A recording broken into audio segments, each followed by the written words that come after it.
একটা মানুষ কতটা মানসিক ভারসাম্যহীন হলে নিজের কষ্টটা অনুভব করার ক্ষমতা থাকে না। হয়তোবা বাবা মায়ের আদরের সন্তানটা আজকে এই অবস্থায়, আজ সে কোথায় আছে, কি অবস্থায় আছে, সে খুশটা হয়তোবা নাই।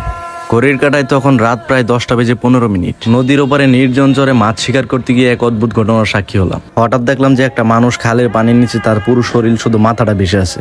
তো এখানে যারা মাছ শিকার করতেছে তারা প্রত্যেকে ভেবেছে হয়তো ভূত পেতে এরকম কোনো কিছু, কারণ মাছ ধরতে আসলে অনেক সময় অনেক ধরনের ভয়াবহ ঘটনার সম্মুখীন হয়।